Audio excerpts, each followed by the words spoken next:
warahmatullahi wabarakatuh.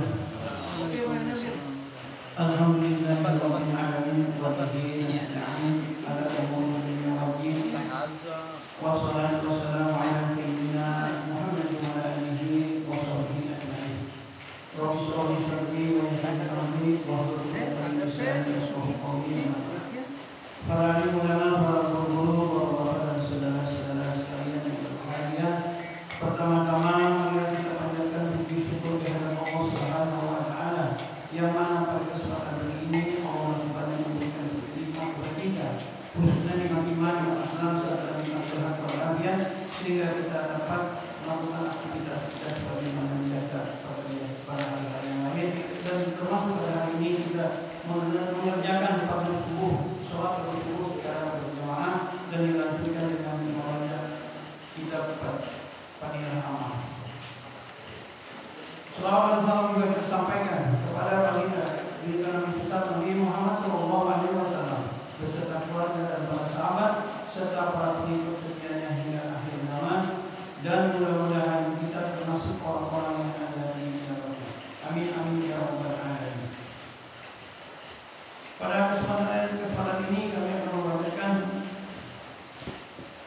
untuk persiapan bulan puasa, yaitu bersiwak ketika puasa. Di sini saya ingin mengingatkan sebuah masalah penting bahwa berdasarkan hadis-hadis tentang keutamaan bau mulut orang yang sedang berpuasa, beberapa imam mazhab telah melarang bersiwak bagi orang yang sedang berpuasa setelah tengah hari. Sedangkan menurut mazhab Hanafi, bersiwak adalah mustahab atau dianjurkan kapan saja dengan alasan bahwa dengan bersiwak yang hilang adalah bau gigi, bukan bau mulut. Sedangkan bau mulut yang dimaksud di sini adalah bau yang disebabkan oleh perut kosong, bukan bau gigi. Dalil-dalil mengenai hal ini terdapat dalam kitab-kitab fikih dan hadis. Ikan-ikan beristighfar, ikan-ikan akan beristighfar untuk orang-orang yang sedang berpuasa. Maksudnya banyak makhluk yang hendak mendoakannya. Hal ini banyak dikemukakan dalam berbagai riwayat. Sebagian riwayat menyebutkan bahwa para malaikat dan memohonkan ampunan baginya.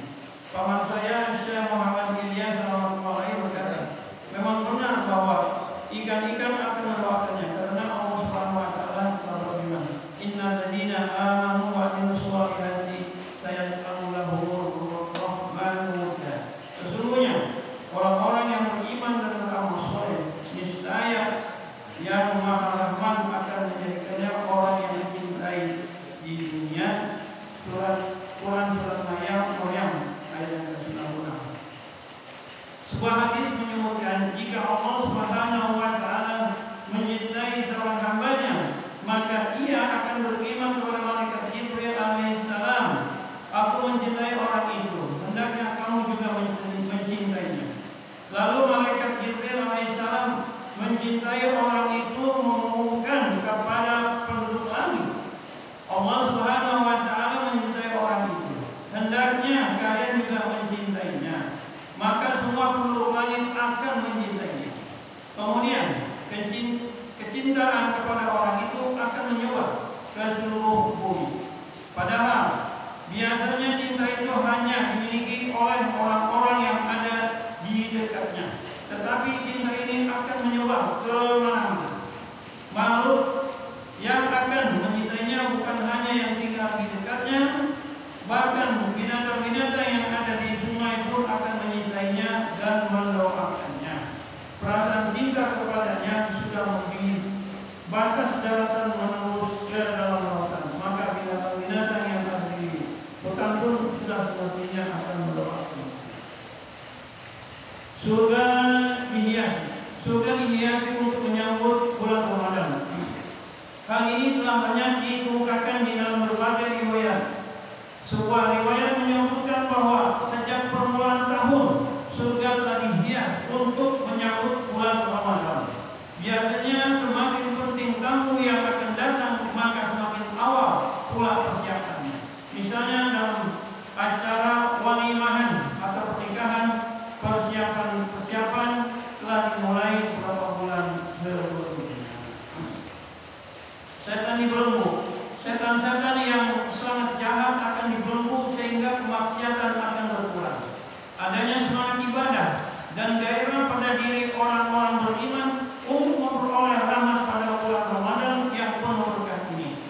sudah tentu membuat setan berusaha sekuat tenaga menyesatkan mereka dari jalan yang benar, sehingga kemaksiatan semakin meningkat pesat. Namun yang terlibat secara umum, kemaksiatan, maksud kami kemaksiatan berkurang.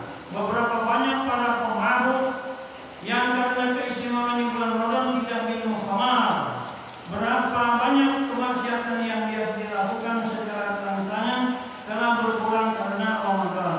Walaupun demikian, pasti masih ada perbuatan dosa. Namun terjadinya perbuatan dosa tersebut tidak bertentangan dengan isi hadis di atas, karena isi hadis menyatakan bahwa yang dibelenggu adalah setan-setan yang sangat jahat. Maka tidak perlu heran jika masih ada orang yang berbuat dosa di bulan Ramadan. Hal ini merupakan pengaruh setan yang lebih kecil kadar kejahatan.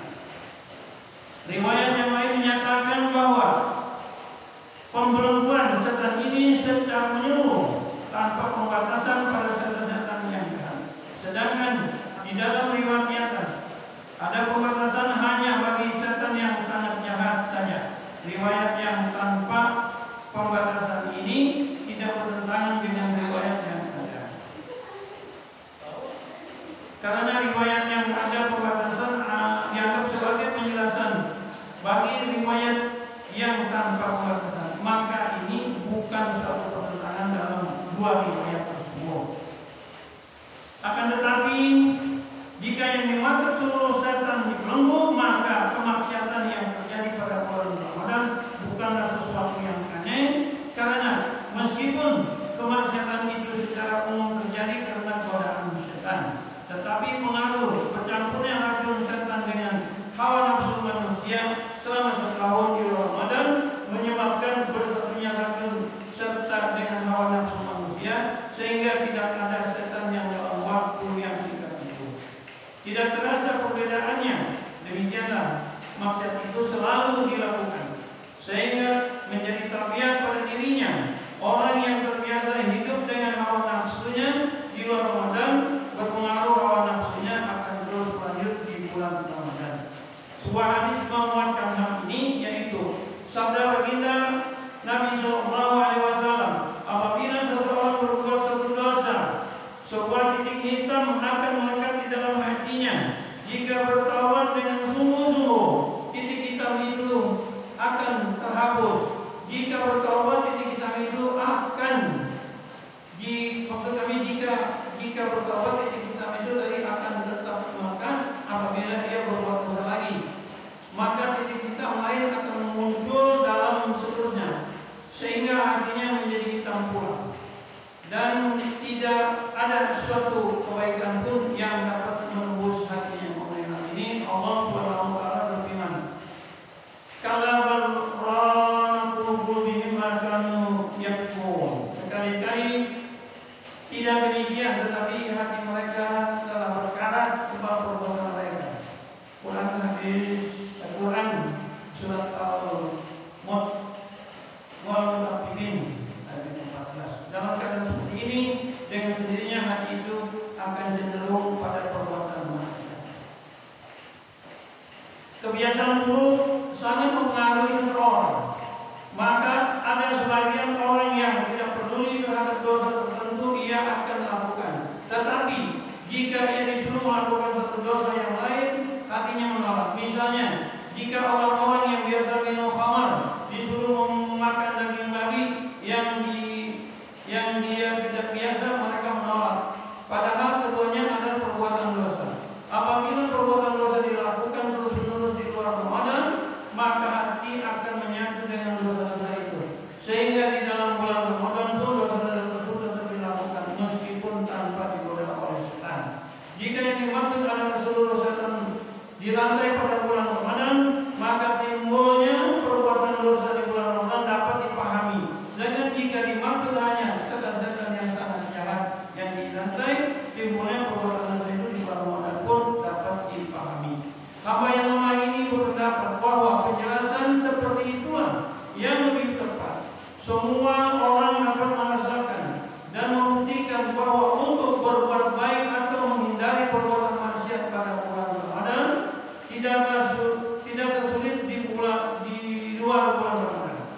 Dengan sedikit kesungguhan dan ketawajuhan atau konsentrasi sudah cukup. Maulana Syah Muhammad Ishaq rahmatullah alaihi berpendapat bahwa kedua hadis tersebut ditujukan bagi orang-orang yang berbeda, bagi orang yang fasik yang dirantai hanya setan-setan yang sangat jahat, sedangkan bagi orang yang saleh yang dirantai adalah seluruh setan. Demikianlah sebuah sebuah keterangan untuk orang yang datang, di mana kita bersifat ya boleh kerjakan tapi isolasinya. Demikianlah yang bisa saya sampaikan pada kesempatan ini. Mudah-mudahan